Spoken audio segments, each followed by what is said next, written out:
Okay, hi everyone. Thank you so much for joining us in our Advances in Autism Research and Care webinar.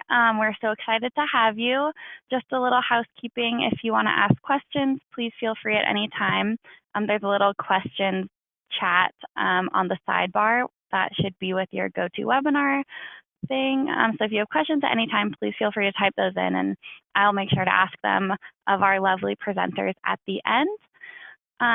Without any further ado, I'm going to welcome Angie Fideli, who's going to be welcoming our presenters.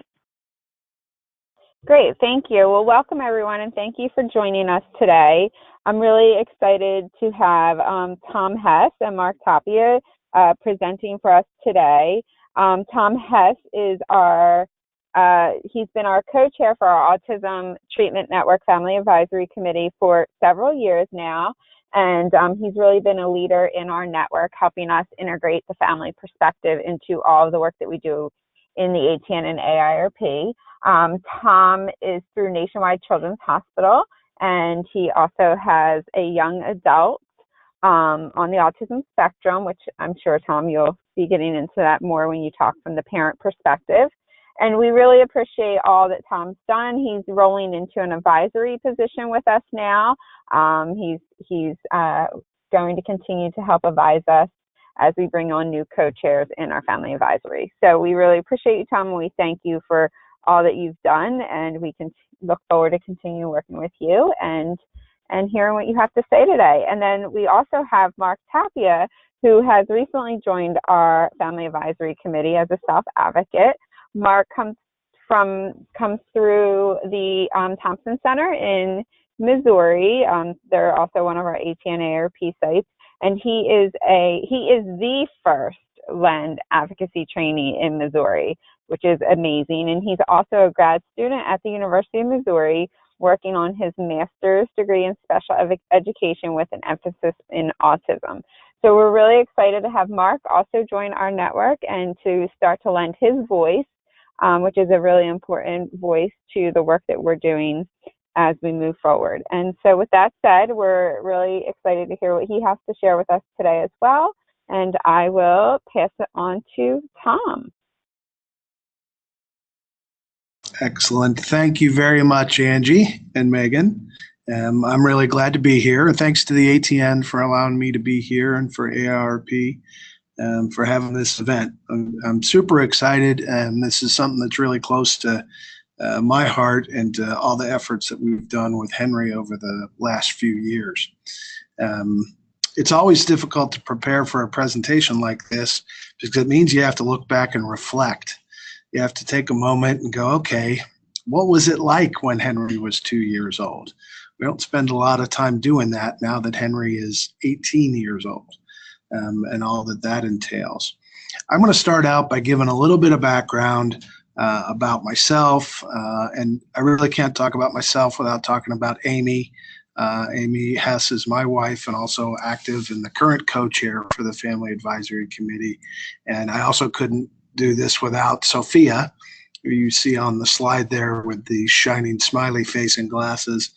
She is our daughter, who is 20 years old, and a typical learner and a huge advocate for Henry.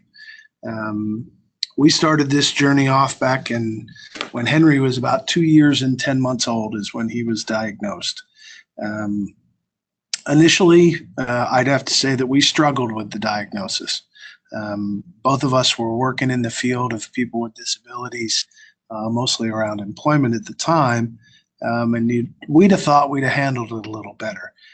Amy spent a good long time without being able to say the word autism, and we really weren't accepting of having that diagnosis. In fact, I still don't capitalize autism when I spell it, so I may still be struggling with that a little bit. But Henry was diagnosed very early on. We were lucky enough to have a pediatrician who knew enough about autism to recognize the signs, but was also knowledgeable and humble enough to say that she was not the expert that Henry needed to be treated by. And that's how we ended up with Nationwide Children's Hospital and the Autism Treatment Network. So I think very early on we realized that we needed to make sure that we access the services that were available in our community. Luckily, we live in Columbus, Ohio. Nationwide Children's Hospital is an international leader in working with kids with autism, and we were lucky enough to be part of that process and have been for the past 15 years now.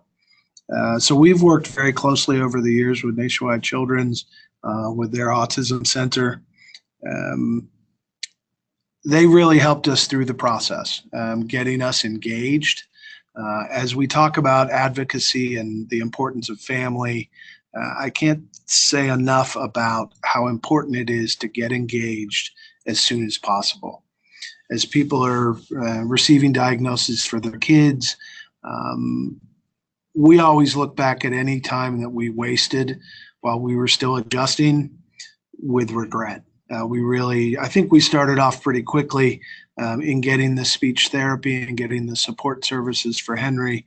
But even a day, a week, a month spent not engaging was time lost on our end, and how we think about that. I'd say we might have kicked it into gear a little bit ever since we had our tough start.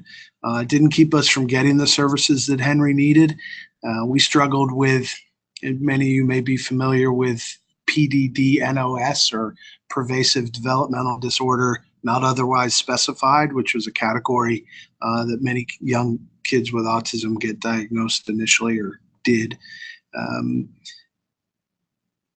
Once he received that diagnosis, we realized that speech therapy and occupational therapy were some of the things that were going to be recommended for Henry if it turned out that he had autism. Speech therapy and occupational therapy for any young child are not going to be invasive or harmful. So we started those services as soon as we could. We engaged in that system, and we thought, well, we'll just get moving and see how this progresses. And that really began our advocacy. At the time, 15 years ago, there weren't a whole lot of places that specialized in working with kids with autism, and even fewer that you would maybe consider as being excellent. So we had to start searching out those places where we could get the top level services in speech therapy and occupational therapy for Henry. Not to mention the battles that probably many of us are facing across the country regarding insurance and who's going to pay for those services. We've made great strides in the last 15 years as a nation in terms of what's covered and what's not covered. But at the time here in Ohio, there was no coverage for speech therapy for kids with autism, and certainly not PDD-NOS is what he had at the time. So we had to do a lot of advocating and talking with insurance companies. I happened to work at Ohio State University at the time, and I met extensively with they were self-insured, with their insurance programs and their directors, simply justifying the services and allowing him to receive those services. I'd say to anyone in the advocacy game, don't be afraid to take it to that next level. As we talk to claims adjusters and supervisors of claims adjusters and directors and vice presidents, we simply kept that conversation going and made sure that they were aware of the situation and informed as to what was the best decision to make. I think around advocacy, it's real important that we as parents and we as family members and any advocate, I use that parent and family members kind of loosely with air quotes, because everybody's situation is a little bit different. Might not be the nuclear family that we're all used to. It might be a single parent. It might be a grandparent or a cousin or a guardian, your family. You're the people that are going to be there for that individual, for your son or daughter throughout their life and advocating for them. So it's real important that family get involved, and then we encourage that. Do your homework. There's a lot of information out there. There's a lot of theories. There's an awful lot of information that you need to look at and make your own decisions on. Each family and each individual has got their own set of circumstances, the things that they think are important. It's why we were so lucky in connecting with Nationwide. They were able to guide us maybe away from some things that weren't evidence-based or that weren't supported by research. But you need to do your own homework and make your decisions accordingly. If you have an excellent place like Nationwide or an autism center that you can go to that's trustworthy and can give you good guidance, certainly follow that. In autism, there are a lot of theories out there. There are a lot of ideas out there. There are a lot of things that people will pursue that may or may not do their son or daughter any good. That's where it's nice to have an expert, someone with the ATN, with that kind of experience, to be able to guide you away from some of those things. And I'll stop there without getting into any of the details, but if you've been involved in autism, you've seen some of these things come up where they're going to be curing, and they're going to, there was one that had to do with a hookworm that I remember when Henry was young, that I remember taking to Karen Ratliff-Shaw, our developmental pediatrician. And we had a nice discussion and a little laugh about the treatment with hookworm to help kids with autism. I don't know if Karen will remember that or not. But it's really important that you get connected with the services that will support your son or daughter. Engaging with those professionals in your community that are available. And once again, I kind of harken back to 15 years ago. The world of autism has changed an awful lot in Columbus, Ohio, and some of our metropolitan centers. But if you're in a more rural area, you still might only have one or two providers, if you're lucky, in your area that really specialize in supporting kids with autism. So it's real important to make sure that you access those folks in your community. And I'll talk a little more about community later, about the importance of getting out in the community and not separating yourselves from society, which I know a lot of people struggle with. Another aspect of advocacy and things that Amy Sophie and I have done, have been to get engaged in associations and professional organizations in our community. We're very active in the Autism Walk here in Columbus. We get involved in any of the things that we do through the ATN. We're active with Autism Speaks. Those are some of the things in our community that we can get engaged in. Certainly there are autism societies around the country. There's any number of organizations surrounding autism. My biggest advice would be to get involved as early and as often as possible. What Amy likes to say is be at the table, right? If you're going to be an advocate for someone with autism, or even any child with a disability, you need to have a seat at the table, and you need to be there informed, having done your homework, and ready to go forward. It's absolutely vital. Engaging, now I'm finally getting to the point of the slide that you have in front of you, engaging your family. You might notice that there are a lot of different, I'm noticing a lot of bald heads as I look at these pictures, but there's a lot of different people in these pictures that are surrounding Henry. Family is absolutely important. I happen to be one of 8 siblings, and we have 20 nieces and nephews, so we had a large group to begin with for Henry, and we've engaged them across the years, and they've become his staunchest advocates in many avenues. So it's really nice to have a family that you can engage with and that will support Henry in our absence. One of the things about advocacy, and now that Henry's getting 18, that means that Amy and I are no longer 18. We're moving up on the scale. My hair's a little, well, it's all gone now. What's there is gray. We need to start looking at kind of the end game strategy. It's not a nice thing to think about as a parent or as an advocate, but there's going to come a day when Amy and I won't be here.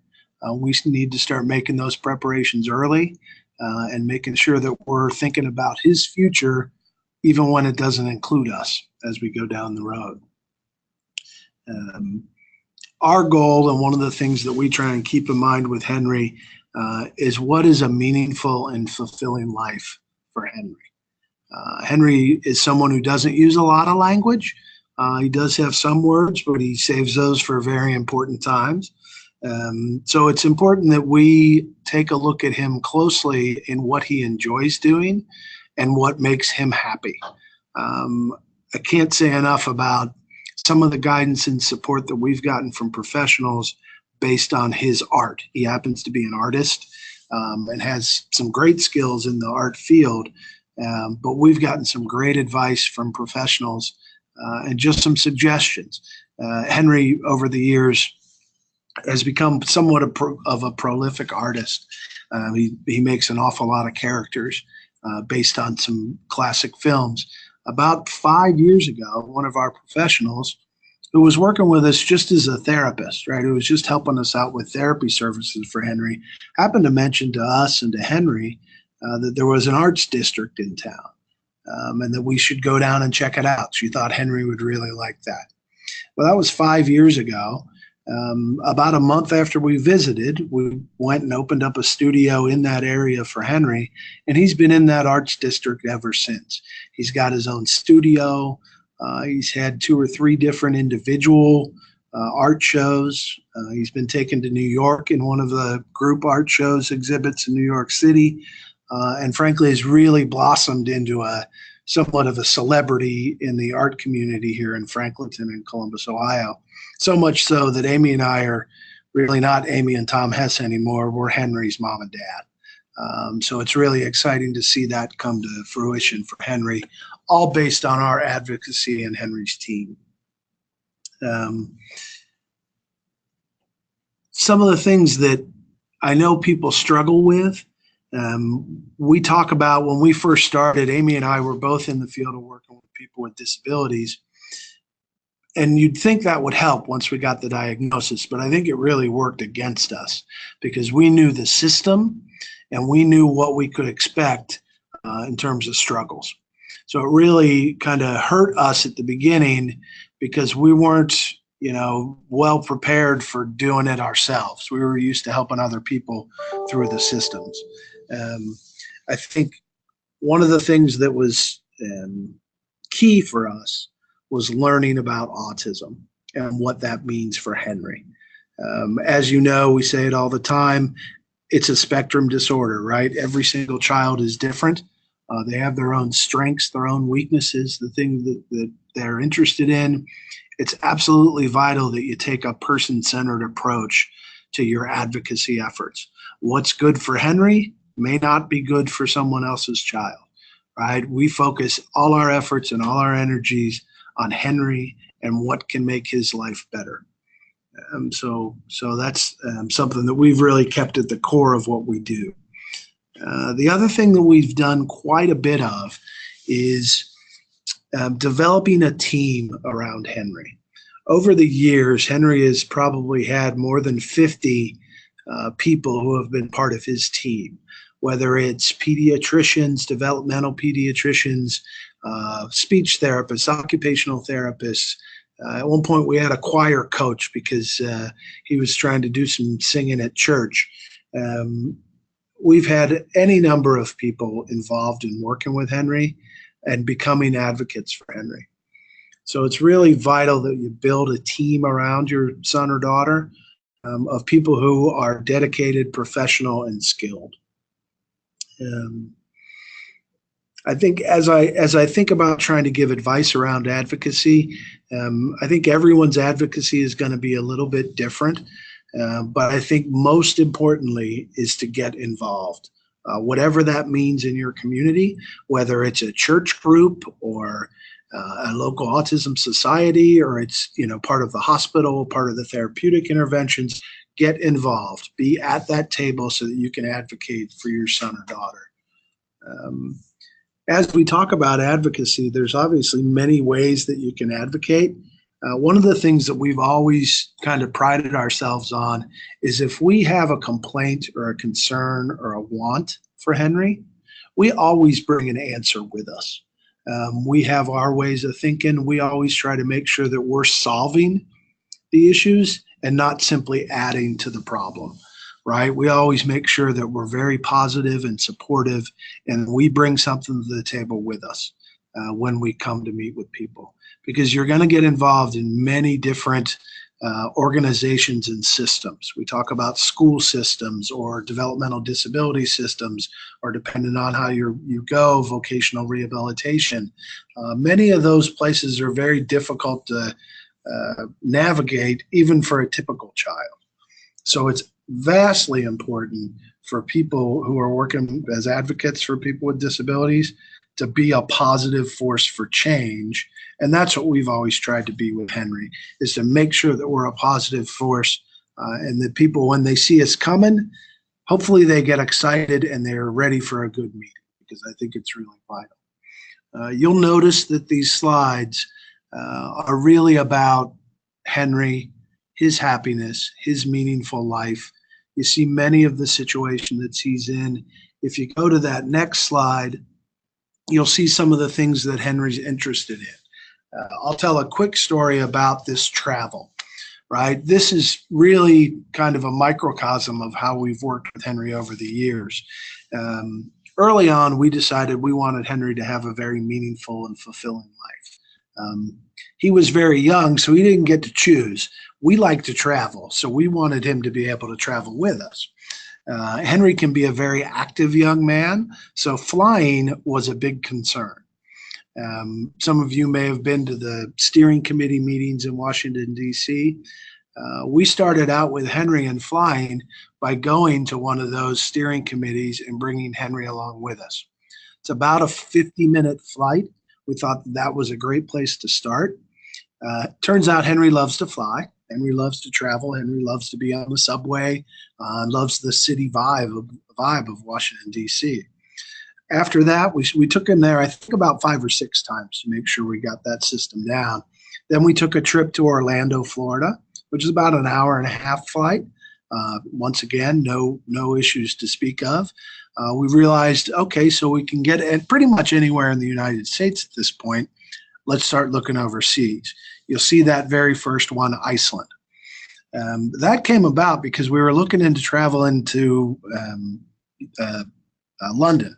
We wanted to go to London, and that's an 8-hour flight from Columbus, Ohio. We didn't think we could jump right into 8 hours, so we started looking around and saw that you could have a stopover in Iceland on the way, which from Boston was only 4.5 hours. So naturally, we puddle jumped. We went to Boston, spent the night, got up the next day, went to Iceland, and then we stayed there for a week, and then we jumped over to England so that we could be there for just another hour-and-a-half flight. It's not typical, right? That's not how most people would plan their trip to London, right? But we were able to kind of desensitize maybe ourselves as much as Henry to that flying experience, and now he has access to the entire world, which I think is really fantastic. And we're looking forward to future trips as we continue to work on Henry's meaningful life.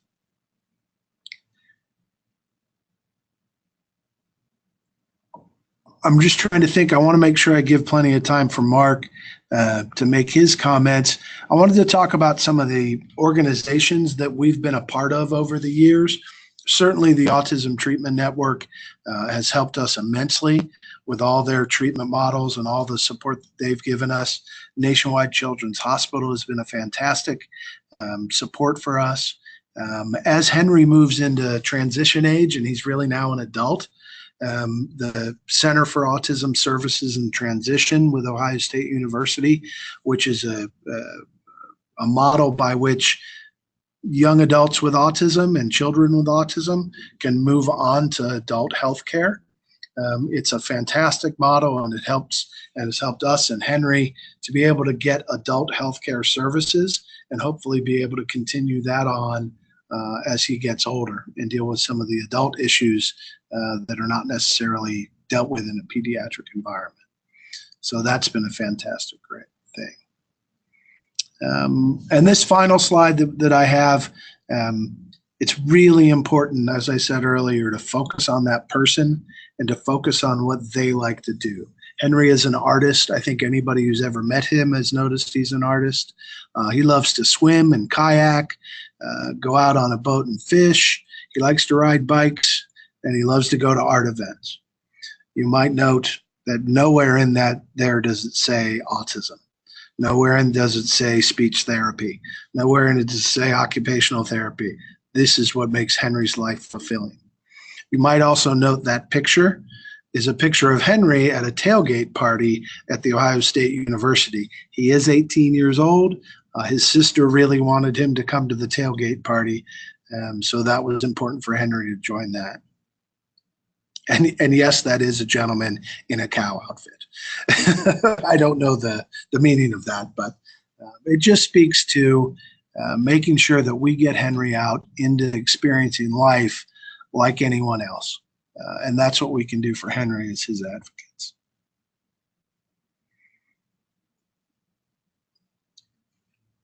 And that's about it for comments for me. If there are any questions, or we could maybe turn it over to Mark and have him make his comments and ask questions at the end.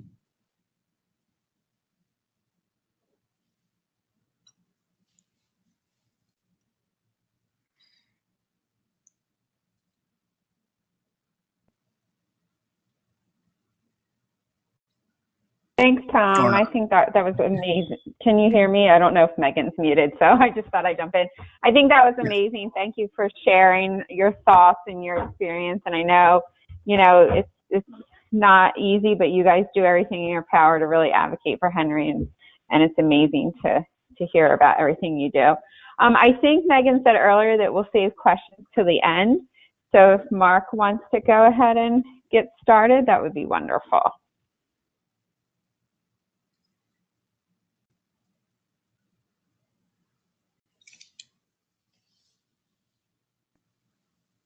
Hey, Mark, are you muted on your end or on our? Are you muted on your end, Mark, or on our end? We're having some audio problems.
Hi, everyone. Sorry about this. We're having some connectivity issues on our end, so we're trying to figure out this audio problem. Give us just a second.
Megan, do we want to take any questions for Tom while we sort through the audio problem, or hold tight?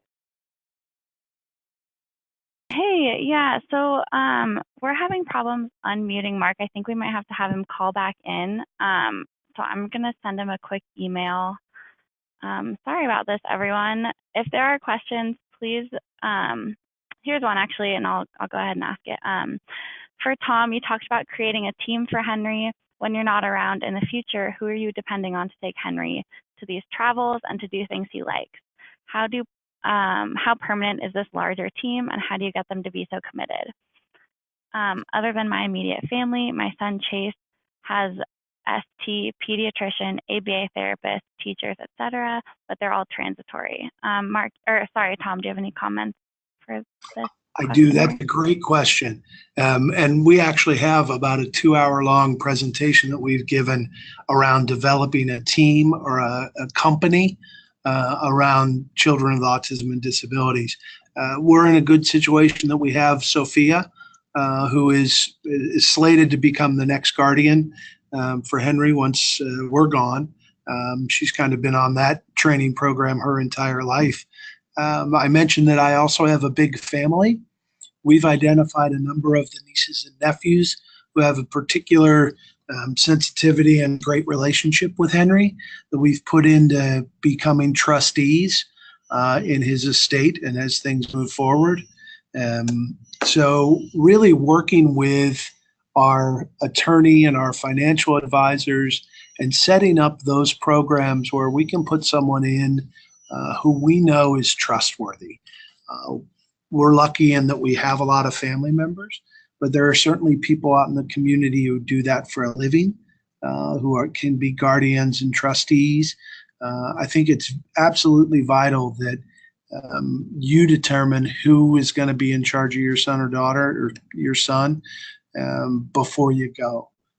I've gotten some great advice from some attorneys, and that hurts me to say because I'm not a real big fan of attorneys, but attorneys can give really great advice when you're talking about developing estate plans. You're talking about financial well-being for your son. You need to start looking into ABLE accounts. Here in Ohio, we have an ABLE account program or stable account, which is an opportunity to set aside money tax-free that Henry will be able to use for his living expenses, up to about $100,000. We have to have trustees assigned to make sure that money gets spent wisely. We haven't decided yet if Sophie is going to be able to manage that fund yet, or if it's going to have to be a financial advisor. But it's important, and I think sometimes it's best to sit down and talk with an attorney, and they have a good framework that you can use. And I hope that helps once you get outside of family, because sometimes, some family members aren't appropriate for guardianship or for programs. You have to make that decision, and sometimes that can end up in some hard feelings, right? If you don't choose your sister because she doesn't have the money skills, but you choose your brother, you'll have to explain that. But the sooner you can start to have those conversations with the people involved. We've started talking with Henry's cousins about 5 years ago. And hopefully this won't happen for another 10 or 20 years. But we started getting them engaged when they were in their teens still, so that they could start that mindset and start really being engaged in Henry's life and in our lives so that they knew what our wishes were when we're gone, so that Henry's life can continue the same way that we had hoped it would. And I hope that helps. Awesome. Yeah, thank you so much, Tom. That was great. All right, Mark, can you go ahead and... Perfect. Okay, we can hear you. Amazing. All right, let me pull up the slides. And you can go ahead and get started. Thank you, everyone. Sorry about that. All right. Are we on? Yep, you're all good. I can hear you. All right. Okay, here we go. All right. First of all, I'd like to thank the ATN for allowing me to talk to you guys today. I greatly appreciate their kindness and generosity that they have allowed me to share a little bit of my story with you. As Angie has said, I am a self-advocate currently at the University of Missouri in Columbia, Missouri. Right now, I am in a master's program with an emphasis on autism spectrum disorders in the Department of Special Education. I am graduating in May, so we're trying to figure out the next step of my journey, but I'm applying for several PhD programs, and I've got accepted into a few. So right now, I am just deducing and figuring out where I want to go. And for the time being, I'm living with my older sister right now in Columbia. So that's been pretty fun. I'm going back. I cannot remember much school experiences I have had just because of my memory, but also just because of the hustle and bustle of things going on in my life. But I was able to come up with a few things that I do remember. One of them was being bullied in middle school, where I have had help from parents and the school principal to handle the situation. It was just not good, but we were able to solve it pretty quick. In addition, I tried to establish friendships at school, but later I found out that the friend I thought I had was not necessarily a good friend. So, but then again, I was in middle school. I was new to this. I went. It was a new school. It was a new environment. It's new people. So, and then adding on top of that, the person I thought was my friend wasn't really. So, kind of unfortunate, but I took it in stride. And then I was more involved in high school, especially with choir, and then at the tail end, um, National Honor Society at my local high school.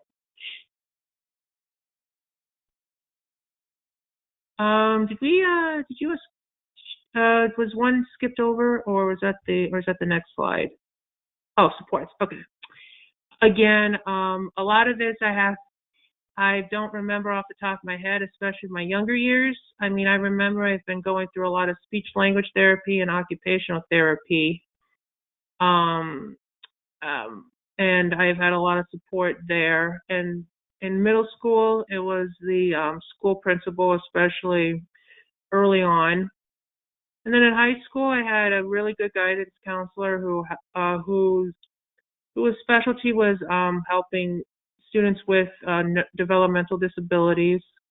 And as I went to a private school, I also had support from my a religion teacher who was really, really supportive of all I'm doing. And he and I are still in contact to this day, or at least we try to contact each other.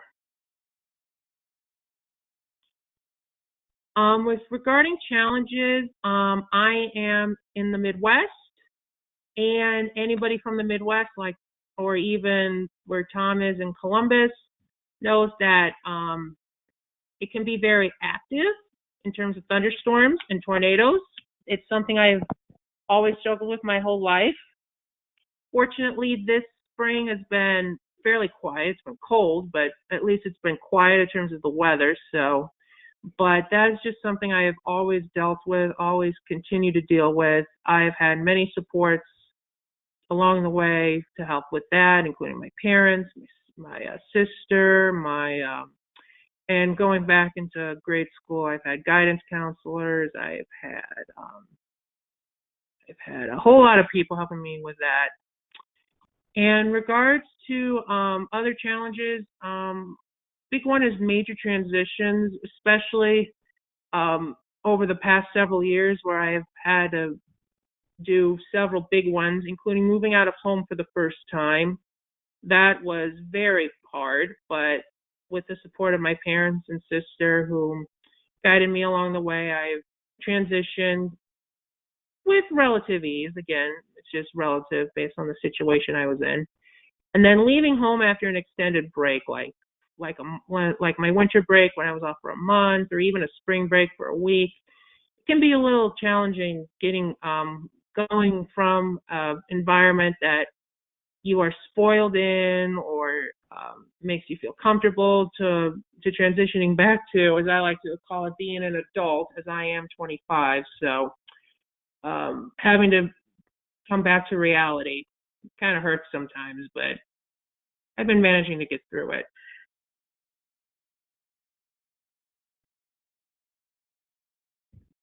So how do I self-advocate?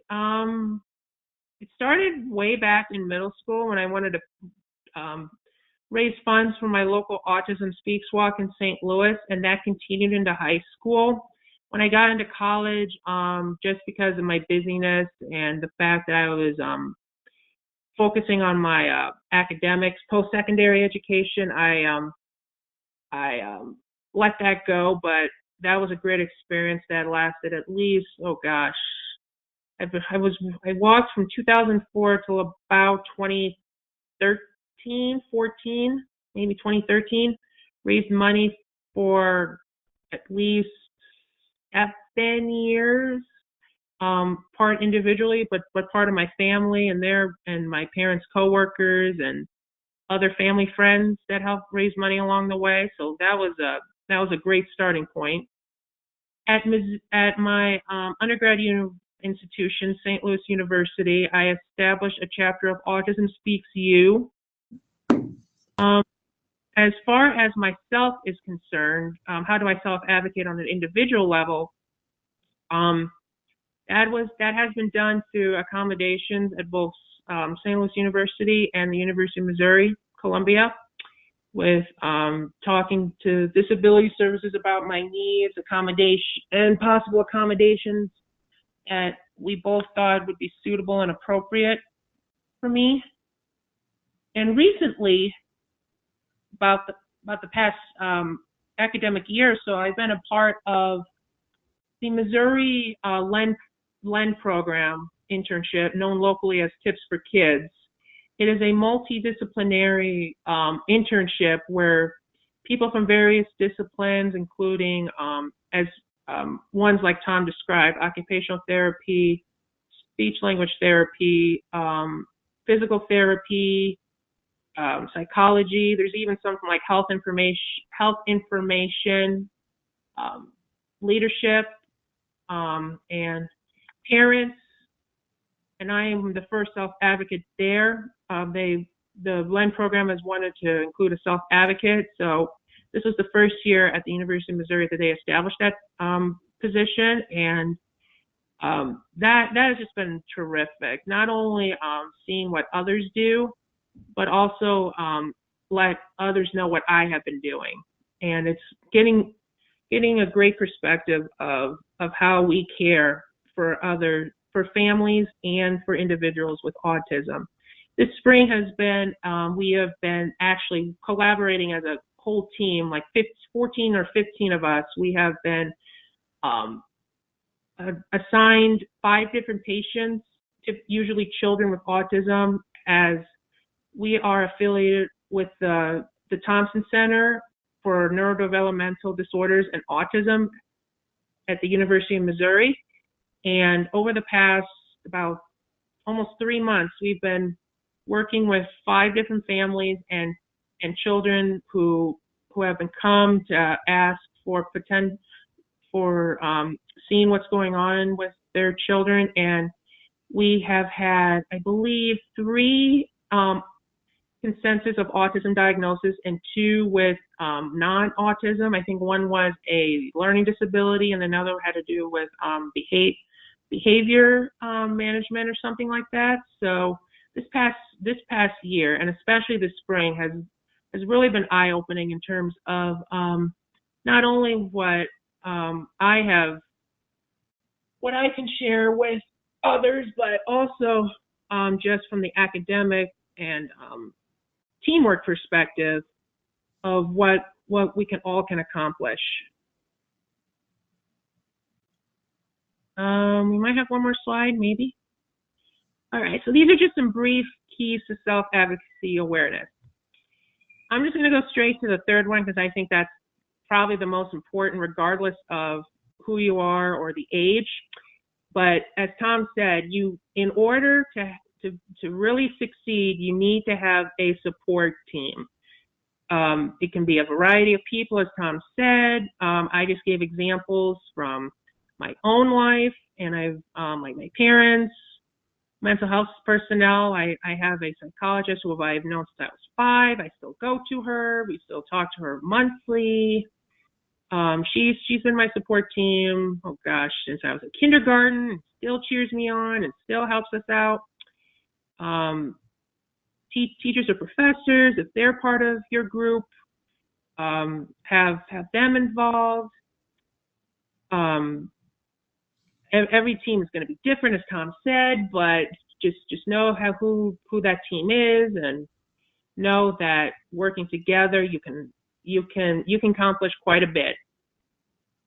The first thing is also to know your strengths and weaknesses as an individual. I mean, for me, I usually think of that as pertaining to academics as I am in graduate school right now, like time management, things like that, in terms of what I can get accomplished in a day, what I can't. Like, for example, I am not a late person. I cannot do homework late. I just don't have the stamina, energy, or motivation to study late. So I block out times during the day that I can be most productive. And the other point I want to make is establish connections. And Alicia Kierman, who is a part of the LEND program and also works at the Thompson Center, she has been a connection point for me as I have been going through these past 2 years in Columbia, and she introduced me through the internship. But I want to give credit to her. She said that it's important to not only you can gain knowledge and learn as much as you can, but establishing connections is just as, if not even more important. And specifically, she says it's who you know and who they know, and together, again, you can go pretty far if you can establish these connections. Now, I know, unfortunately and sadly, due to life, due to the family dynamic, due to whatever, we all do not have as going back to the support team a little bit, all of us may not have a support team, which personally, and since that has been involved in my life so much, that kind of makes me sad, but I understand that sometimes life gets in the way of life interferes a lot. So what I encourage you is to stay strong in what you're doing right now, continuing what you're doing, and I hope that one day you will get that support team, because if you do, at least through my personal experience, it has gone a long way. Having that support team can get you to go many places. And I think that's it. Do you want to check on the next slide real quick? But I think that might be it for me. Awesome. Yep. Thank you so much, Mark. That was amazing. And thank you for sitting tight while we were figuring out all of the audio stuff. So Mark, there's one question for you. So this person says, thank you so much for sharing. It's amazing listening to your accomplishments. Do you have any advice for parents of kids with lower functioning autism who might not be able to speak up for themselves the way you've been able to?